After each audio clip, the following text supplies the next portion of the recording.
a poussé ses frères à le haïr, à le détester. Ils n'étaient pas contents de lui. Quand tu le voyais, ils étaient en colère. Parce que c'était l'enfant choyé. C'était le chouchou du père. Ils n'aimaient pas. Et nous aussi, parfois, nous faisons aussi la même chose. Nous aimons le dernier par rapport aux anciens. Et du coup, il peut sentir que son père ne l'aime pas trop par rapport au nouveau venu. Ça peut créer des problèmes. Moi, je me souviens que quand j'ai eu ma fille, la deuxième, le garçon commençait à se plaindre. Parce qu'il avait l'impression qu'on portait plus d'attention au bébé qu'à lui. Il se sentait écarté. Il se sentait mis de côté. Et pour lui, comme ça, il peut taper l'enfant. Il se sentait blessé. C'est-à-dire qu'il sentait que tous ses privilèges étaient perdus. Il sentait qu'il commençait à perdre tous ses privilèges. À cause de qui? À cause du bébé.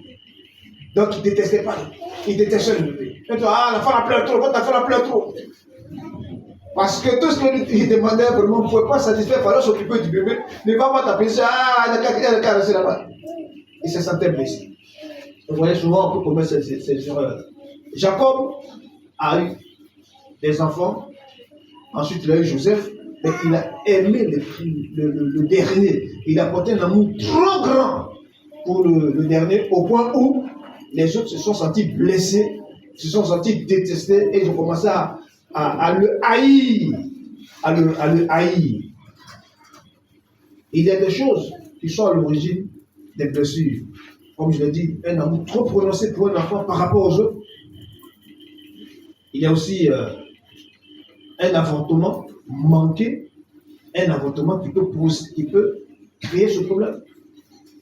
J'ai connu un couple au Togo. Ils ont eu un enfant et après j'ai eu un deuxième. Mais le premier qui était l'aîné, il n'était jamais souriant. Il ne souriait jamais. Devant les parents se posaient la question de savoir ce que l'enfant avait. Il ne parlait quasiment pas.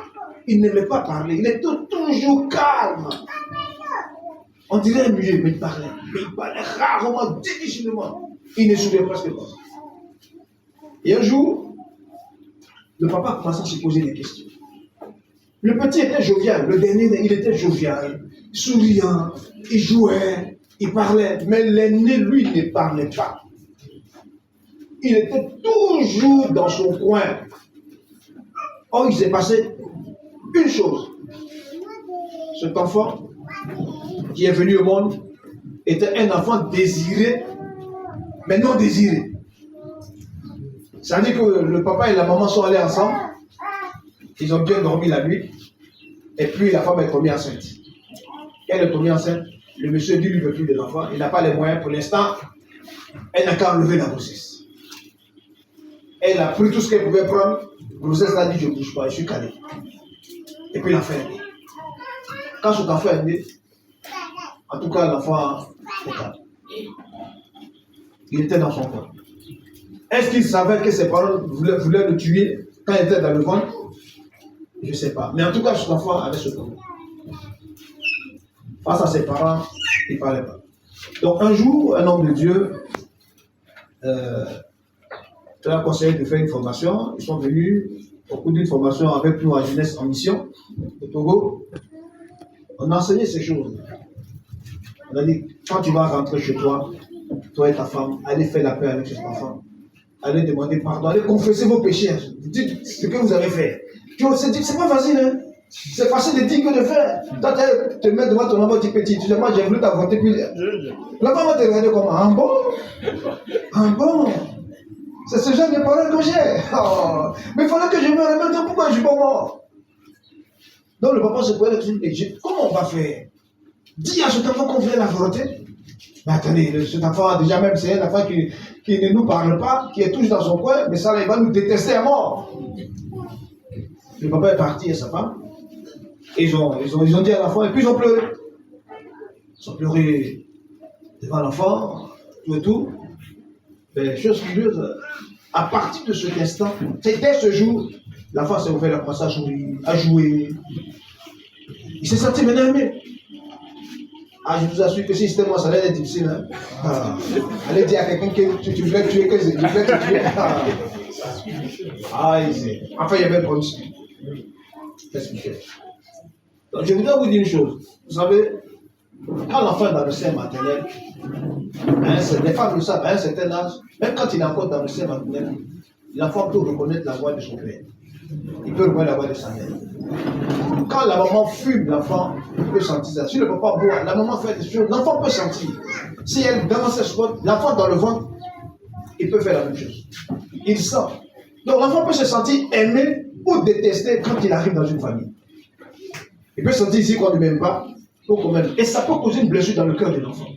Ça peut faire en sorte que l'enfant qui ne se sent pas aimé se renferme sur lui-même, et puis l'enfant ne soit pas comme tous les autres enfants, c'est-à-dire souriant, jovial, mais il reste dans son coin. Et vous allez vous poser 1001 questions. Il faut un entretien, il faut une cure d'âme pour que l'enfant s'ouvre, l'enfant, je veux dire, s'exprime librement. Donc, un amour trop prononcé, il y a aussi des paroles. Nous pouvons blesser les gens parce que nous faisons sortir de notre bouche. Et il y a des gens qui sont des spécialistes en la matière. Quand il te dit une parole, tu ne vas pas dormir. Lui, il te dit, je vais lui dire 2 mots, il ne va pas dormir. Effectivement, tu ne dormiras pas. Parce qu'il va te blesser. Vous voyez, ce n'est pas des attitudes à avoir. Dans Jacques, la Bible dit que la langue, c'est le mot de l'iniquité. C'est un petit organe, mais ça peut embrasser une grande forêt. Regardez le feu. C'est un petit truc, mais tu allumes, tu te poses là, ça peut embrasser une grande forêt. C'est comme la langue. On peut choquer les gens, on peut blesser les gens parce qu'ils sortent de notre bouche. Il y a des gens qui parlent quelquefois, excusez-moi du terme, mais sans réfléchir. Ça veut dire qu'ils s'en foutent si ça va faire mal ou pas. Ça sort de sa bouche. Tant pis pour les conséquences. Et il y a des gens, quand ils sont blessés pour guérir, c'est difficile. C'est-à-dire quand quelqu'un est blessé à l'intérieur, la guérison n'est pas comme la guérison physique. Tu as mis bétadine et puis 2-3 jours, une semaine, c'est fini. Quand ça est dedans, ça peut ronger la personne. Il y a des gens qui ne s'ouvrent pas facilement. Quand ils sont blessés, ça reste dedans. Ils ne parlent pas. Ils méditent quelquefois. Parce que la blessure peut faire en sorte que le gars devienne très méchant, très mauvais.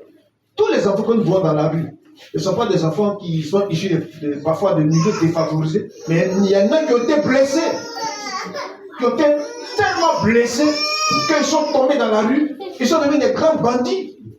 Maintenant, ils constituent un véritable problème pour la société parce qu'ils ont été blessés. Et vous connaissez, vous savez bien que le jeune homme qui est décédé il y a quelques années de cela,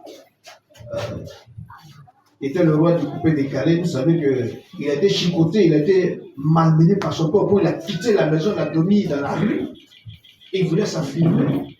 Les blessures peuvent rendre les gens mauvais au lieu de les rendre bien. Ça peut faire en sorte que la personne qui a été blessée devienne un voyou, commence à agresser les gens dans la rue, commence à devenir un brigand. Il devient un véritable problème pour la société. On se pose la question, mais attends, le monsieur là, ses parents sont où? Qui a mis au monde? Est-ce que vraiment il est né d'une femme ou d'un... Oui, mais parce qu'il était blessé. Tellement blessé que finalement il est dans la rue. La guérison est difficile parce qu'il ne sait pas où trouver la guérison. Mesurons nos propos quand nous parlons. Faisons attention à ce que nous disons. Parce que sans le vouloir, de façon inconsciente, ou même parfois consciemment, on peut blesser les gens. Parce qu'ils sortent de notre bouche. Par notre manière de parler. Tu peux choquer quelqu'un. Et puis toi, ça ne te dit rien. Tu as blessé, tu t'en vas. Mais la personne que tu as blessée, elle souffre. Tu ne sais pas ce qu'elle prépare. Il y a un jeune homme qui a été blessé. Il a été blessé par son ami. Et il ne s'est jamais ouvert. Il est resté enfermé. Il ne parle pas. Il est dans son coin. Mais c'est qu'il ruminait à l'intérieur de lui-même. C'est-à-dire ce qu'il planifiait, personne ne savait. Il cherchait une occasion de vengeance. Comment il va se venger de celui qu'il a humilié, qu'il a blessé? Et quand il a eu ce qu'il a eu, quand il a eu Bamba, c'était pour lui une bonne opportunité de tuer son ami. Il a fait. Il a tué. Il a tué. L'ami n'a pas dit mon ami. Il a dit non. Tu te rappelles Tu m'as fait ça. C'était dans son cœur, il n'était pas guéri. Pourtant, il se voyait après. Et il s'amusait, il causait. Mais à l'intérieur, et il planifiait la mort de l'autre. Et quand l'occasion s'est présentée, il n'a pas hésité. Il a éliminé son ami. Vous voyez, ce que peut occasionner une blessure dans le cœur. S'il ne devient pas un microbe, un voyou, il peut devenir un criminel. Et plein de jeunes sont des gens blessés et n'hésitent pas à faire du mal. Parce qu'il en veut à la société. La société ne t'a rien fait. Celui qui t'a blessé là, tu sais où il est, mais il est devenu méchant. Il en veut à tout le monde. Quelqu'un qui lui a fait quelque chose, tout ce qu'il a trouvé de mieux à faire, c'est de le tuer.